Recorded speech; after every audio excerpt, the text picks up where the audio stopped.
បាទសួស្តីយើងថ្ងៃនេះគឺយើងនឹងបន្តទៅជែកគ្នាពាក់ព័ន្ធជាមួយនឹងគំរូចំណោទបញ្ហានៅក្នុងមេរៀនមួយចំនួននៃគណិតវិទ្យារបស់យើងអញ្ចឹងថ្ងៃនេះគឺយើងនឹងបន្តជាមួយនឹងសមីការ differential ហើយយើងនឹងពិនិត្យមើលថាតើបាទមុខវិជ្ជាសមីការ differential នេះគឺសិក្សាពាក់ព័ន្ធជាមួយនឹងអីហើយមានការអនុវត្តសំខាន់អីខ្លះនៅក្នុងគណិតវិទ្យាក៏ដូចជាវិទ្យាសាស្ត្របាទចឹងឥឡូវគឺយើងចាប់ផ្ដើមពិនិត្យមើលហើយអ្វីបានជាយើងសិក្សាសមីការ differential គឺទី1តើតើជាមួយនឹងច្បាប់នៃធម្មជាតិជាទូទៅគឺអាចត្រូវបានសរសេរជាភាសាគណិតវិទ្យាវិទ្យាគណិតគឺគ្រប់គ្រាន់ដើម្បីដោះស្រាយចំណោទបញ្ហាបែបមិនប្រែប្រួលបាទព្រោះកាលពីលើកមុននេះគឺយើងបានជជែកគ្នាតើទៅជាមួយនឹងគំរូគណិតវិទ្យាដោយប្រើប្រព័ន្ធសមីការ linear ដែលជាផ្នែកមួយនៃបច្ចេកគណិត linear ក៏ប៉ុន្តែបាតុភូតធម្មជាតិដែលមានចំណាប់អារម្មណ៍ខ្លាំងបំផុតគឺពាក់ព័ន្ធជាមួយនឹងបម្រែបម្រួលចឹងកាលណាពាក់ព័ន្ធជាមួយនឹងបម្រែបម្រួលគឺគេអាចបកស្រាយបាតុភូតនេះដោយសមីការមួយដែលភ្ជាប់បរិមាណដែលប្រែប្រួលនោះចឹងសមីការប្រភេទនេះមានឈ្មោះថាជាសមីការ differential ចឹងសមីការ differential តាមពិតទៅគឺមានពីរមេធានសំខាន់ទៅទៀតយើងហៅថាជាសមីការ differential ធម្មតាហើយមួយទៀតគឺសមីការ differential ឯកបាទឥឡូវគឺយើងទៅជែកគ្នាអំពីសមីការ differential ធម្មតាតែទោះយ៉ាងណាក៏ដោយមុខវិជ្ជាសំខាន់ទាំងពីរនេះគឺដើរទន្ទឹមគ្នាសមីការ differential linear ហើយនិងសមីការ matrix linear ដែលជាផ្នែកមួយនៃបច្ចេកគណិត linear ហើយបើសិនជាយើងផ្សំមុខវិជ្ជាទាំងពីរនេះបច្ចេកគណិត linear ហើយមួយទៀតគឺសមីការ differential ចឹងគឺយើងអាចធ្វើគំរូគណិតវិទ្យាជាច្រើននៅក្នុងវិទ្យាសាស្ត្រអនុវត្តបាទសមីការ differential គឺជាមុខវិជ្ជាស្នូលនៃគំរូគណិតវិទ្យាដូចដែលយើងបានលើកឡើងមុននេះហើយត្រូវបានប្រើប្រាស់នៅក្នុងវិស័យវិស្វកម្មរូបវិទ្យាគីមីវិទ្យាជីវសាស្ត្រភូមិសាស្ត្រសេដ្ឋកិច្ចហិរញ្ញវត្ថុនិងវិទ្យាសាស្ត្រសុខាភិបាលអនុវត្តជាច្រើនរបស់វានៅក្នុងវិស័យទាំងនេះរួមមានដូចជាការវិភាគលំនឹងនៃអគារនិងស្ពានតម្រាប់គំរូគន្លងនៃភពហើយនឹងផ្កាយដំណបំណងស្រាយប្រតិកម្មគីមីការធ្វើ model ប្រជាជននិងជំងឺឆ្លងព្យាករណ៍អាកាសធាតុការកំណត់ទីតាំងប្រេងឆៅការព្យាករណ៍ទីផ្សារហិរញ្ញវត្ថុការបង្កើតរូបភាពវិទ្យាសាស្ត្រហើយនឹងតម្រាប់ចលនាថ្នាំនៅក្នុងរាងកាយជាដើមបាទយើងឃើញថាទាំងអស់នេះគឺពាក់ព័ន្ធជាមួយនឹងបាតុភូតនៃបម្រែបម្រួលរបស់បរិមាណណាមួយដែលពាក់ព័ន្ធជាមួយនឹងសមីការ differential និយាយជារួមសមីការ differential គឺជាមុខវិជ្ជាដែលសម្បូរបែបនិងមានឥទ្ធិពលមួយដែលផ្អែកសឹងតែទាំងស្រុងទៅលើគណិតគណនាដូចជា derivative ហើយនិង integral ជាក់ស្ដែងបើសិនជាគេឲ្យ derivative នៃអនុគមដូចជាល្បឿនឬអត្រាបម្រែបម្រួលផ្សេងទៀតនោះគេអាចរកអនុគមរបស់វាដោយគណនា integral មកការនេះគឺជាការដោះស្រាយសមីការ differential តាមចឹងយើងឃើញថាសមីការ differential នេះគឺត្រូវការមូលដ្ឋានគ្រឹះចេញពីគណិតគណនាដែលយើងបានជជែកគ្នាកាលពីលើកមុនម្ដងរួចទៅហើយគណិតគណនាគណិតវិភាគបាទហើយពាក់ព័ន្ធជាមួយនឹងសមីការ differential នៅលើកនេះ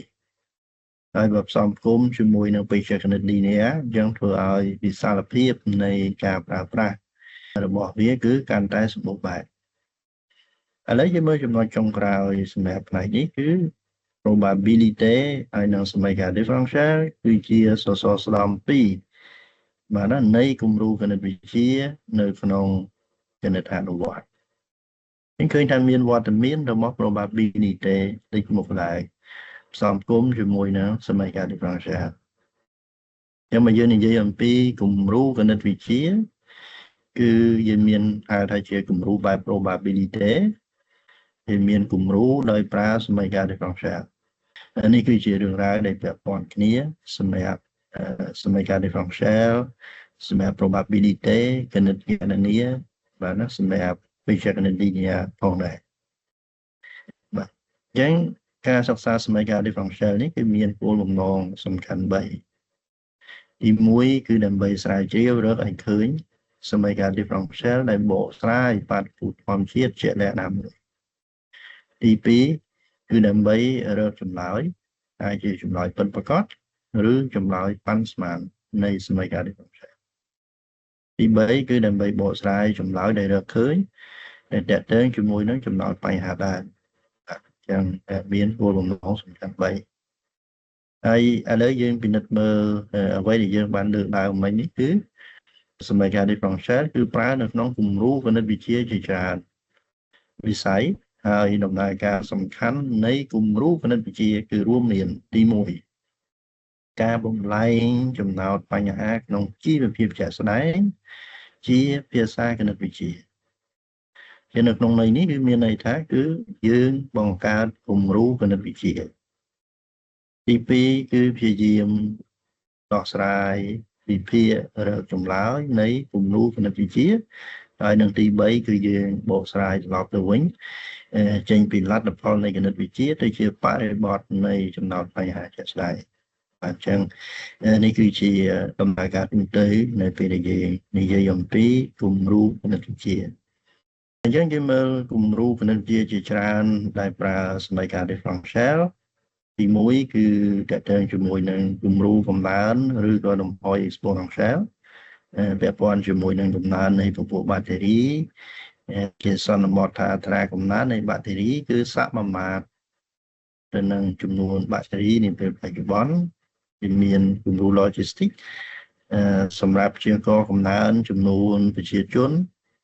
ក៏ប៉ុន្តែមានកម្រិតលទ្ធភាពបតិបរមាដែលអាចត្រូវទងបានដោយបរិស្ថានណាមួយឥឡូវយើងមើលគំរូគណិតវិទ្យានៅក្នុងរូបវិទ្យាច្បាប់បន្ថយឬបន្ថែមកម្ដៅញូតនដែលចែងថាអត្រាបំរែបំរួលសីតុណ្ហភាពនៃវត្ថុមួយគឺសមមាត្រនឹងផលដកនៃសីតុណ្ហភាពវត្ថុ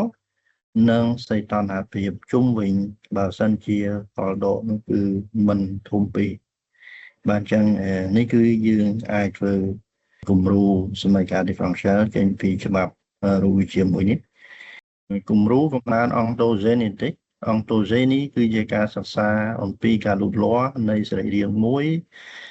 ដូចជាមនុស្សពស់ត្រីជាដើមអំពីអំពីយ៉ុងរហូតទៅដល់ទំហំអតិបរមា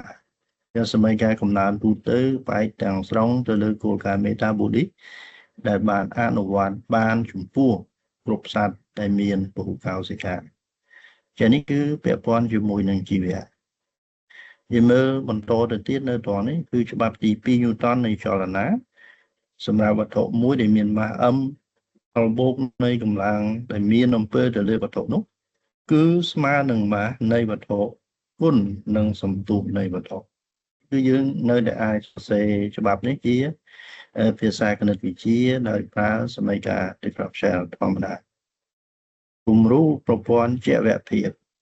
ប្រព័ន្ធចលភាពឬប្រព័ន្ធ dynamic ត្រូវបានប្រើប្រាស់នៅក្នុងរូបវិទ្យាគីមីវិទ្យាជីវវិទ្យាសេដ្ឋកិច្ចហើយនិងវិស័យនានានៃវិទ្យាសាស្ត្រនៅក្នុងប្រព័ន្ធចលភាព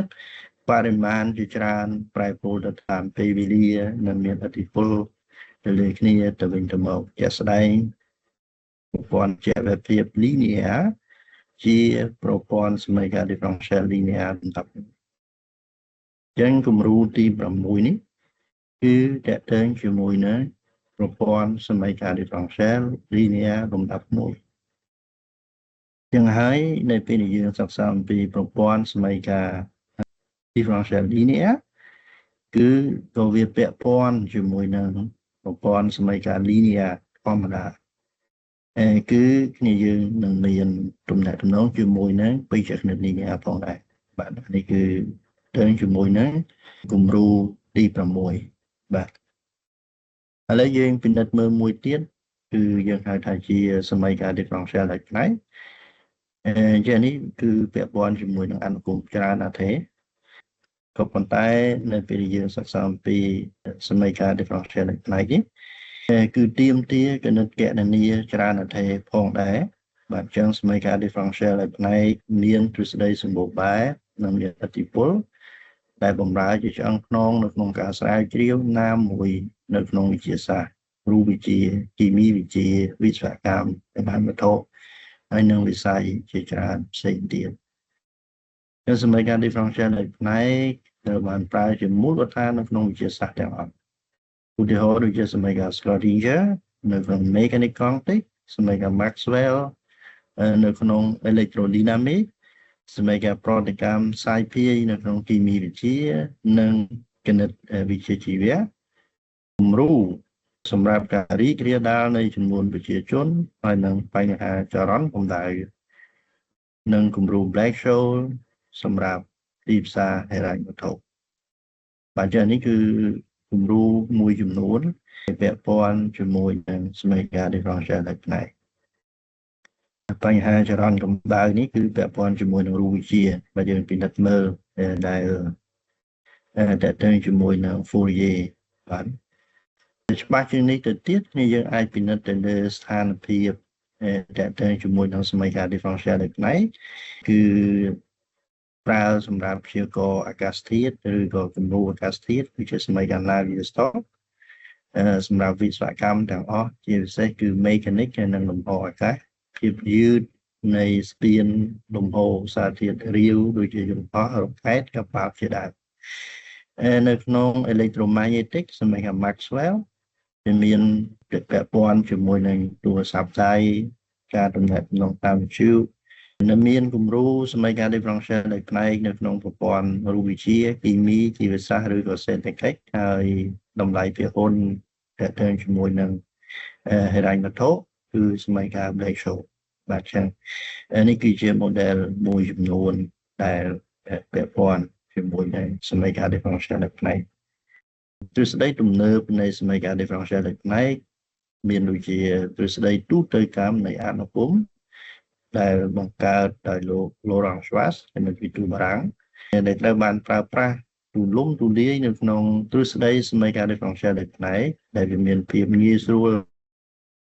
នៅក្នុងការរកចម្លើយផ្សោយជាងចម្លើយ classic ឬពេលដែលចម្លើយ classic គឺមិនមានវិភាគមីក្រូឡូកាល់គឺជាវិធីសាស្ត្រមួយដែលជាទូទៅកម្មនៃបំលែង Fourier សម្រាប់សម័យកាល differential ដែលផ្នែកដែលមានមេគុណជាអាញាតហើយមូលដ្ឋានគ្រឹះនៃវិភាគមីក្រូឡូកាល់នេះគឺត្រូវបានក្រានដោយ Lars von Mander បាទណាគណិតវិទូស៊ុយអែតហើយវានៅតែជាផ្នែកសំខាន់បំផុតមួយនៃវិភាគសម័យកាល differential ដោយផ្នែកជាសំណួរនៅត្រង់នេះសួរថាហេតុអីបានជាយើងត្រូវការទ្រឹស្ដីទំនើបមួយនេះនៅពេលដែលយើងសិក្សាអំពីសម័យកាល differential ដែលផ្នែកពីព្រោះជាទូទៅសម័យកាល differential ដែលផ្នែកដែលយើងអាចដោះស្រាយបានគឺមានមិនច្រើននោះទេបានដែលយើងស្គាល់ចម្លើយពិតប្រាកដរបស់វាចឹងហើយនៅត្រង់នេះបានជាគេត្រូវការទ្រឹស្ដីដើម្បីសិក្សាអំពីលក្ខណៈនៃចម្លើយការប៉ាន់ស្មាននៃចម្លើយទោះបីជាគេមិនដឹងចម្លើយពិតប្រាកដក៏ដោយគេទៅគេសិក្សាអំពីលក្ខណៈរបស់ហើយយើងទីមទីឲ្យយើងស្គាល់អំពីទ្រឹស្ដីដែលជាទូទៅកម្មនៃវិទ្យាសាស្ត្រពីមុនដែលគេប្រើដើម្បីដោះស្រាយសម័យកាល differential ដែលមានមេគុណទេសម័យកាល differential linear ក៏ប៉ុន្តែស្ថានភាពរបស់យើងគឺអាចមិនមែន linear អាចមានមេគុណជាអាញាតចឹងហើយបានជាយើងត្រូវការមូលដ្ឋានគ្រឹះដូចជាទ្រឹស្ដីថ្មីដែលរួមចំណែកនៅក្នុងវិស័យសម័យកាល differential ដែលផ្នែកនេះផងដែរបាទចឹងនេះគឺពាក់ព័ន្ធជាមួយនឹងគំរូចំណោទបញ្ហាដែលយើងបានជជែកគ្នានៅក្នុងមេរៀនផ្សេងសម្រាប់គណិតវិទ្យានៅថ្នាក់ឧត្តមសិក្សាហើយចុងក្រោយនេះគឺយើងអាចពិនិត្យមើលទៅលើអ្វីដែលយើងបានជជែកគ្នាពីមុនមកនិយាយអំពីគណិតវិទ្យាដែលគឺជាមុខវិជ្ជាសម្បូរបែប នឹងមានឥទ្ធិពលមួយគណិតវិទ្យាជាសសរស្តម្ភនៃវិទ្យាសាស្ត្របច្ចេកវិទ្យាហើយនិងវិស្វកម្មនឹងជួយឲ្យយើងស្វែងយល់អំពីធម្មជាតិនៅជុំវិញយើងហើយយើងបានឃើញគំរូគណិតវិទ្យាបាទណាមួយចំនួនដែលយើងបានចែកគ្នាពីមុនហើយវាមានវត្តមាននៅគ្រប់ទីកន្លែងទាំងអស់តាំងពីស្នូលផែនដីរហូតទៅដល់ឋានព្រះច័ន្ទលើសពីនេះទៅទៀតគណិតវិទ្យាជាភាសាសកលដែលអាចយល់បានគ្រប់ចម្រុះជាតិសាសន៍វប្បធម៌និងភាសាផ្សេងគ្នាតាមពិតទៅយើងគួរណាស់តែមានមោទនភាពដែលមានឱកាសសិក្សាស្វែងយល់បណ្ដុះបញ្ញាស្រាវជ្រាវមុខវិជ្ជាដែលមានសារៈប្រយោជន៍ជាអនន្តសម្រាប់មនុស្សជាតិគន្លឹះពិតប្រាកដនៅក្នុងការដោះស្រាយចំណោទបញ្ហាបែបគណិតវិទ្យាគឺជាការអនុវត្តបទពិសោធន៍គឺជាគ្រូដ៏ល្អបំផុតនិងការរៀនអំពីកំហុសតែងតែជាផ្នែកមួយនៃដំណើរការដើម្បីខ្លាយទៅជាមូលធនគណិតវិទ្យាដ៏មានសមត្ថភាពបាទអញ្ចឹងនេះគឺជាអ្វីដែលយើងសរុបពាក់ព័ន្ធជាមួយនឹងគណិតវិទ្យាដែលយើងបានជជែកគ្នានៅក្នុងគណិតវិទ្យាសម្រាប់ថ្នាក់ឧត្តមសិក្សាហើយចុងក្រោយសម្រាប់យើងដែលមានចំណាប់អារម្មណ៍ទៅលើការសិក្សាគណិតវិទ្យានៅថ្នាក់ឧត្តមសិក្សាបាទណាអាចទាញយកឯកសារទាំងអស់នេះដើម្បីអានយកជាមូលដ្ឋានគ្រឹះដើម្បីពិនិត្យមើលតើតើជាមួយនឹងមេធាងនានានៅក្នុងគណិតវិទ្យារបស់យើងអញ្ចឹងសៀវភៅនេះគឺយើងមានដូចជា probability ហើយនិង statistic តើតើជាមួយនឹងប្រព័ន្ធសមីការ linear មូលដ្ឋានគ្រឹះគណិតវិភាគសមីការ differential linear បាទណា probability ហើយយើងមានសៀវភៅជាភាសាអង់គ្លេសនៅត្រង់នេះតែជាមួយសមីការ differential ផ្នែកវិភាគអនុគមទ្រឹស្ដីចំនួនហើយនិងទ្រឹស្ដីស្ថិតិជាភាសាអង់គ្លេសបាទអញ្ចឹងសម្រាប់ការពិភាក្សារបស់យើងគឺយើងនឹងបញ្ចប់នៅត្រឹមនេះបាទអរគុណច្រើននិយាយ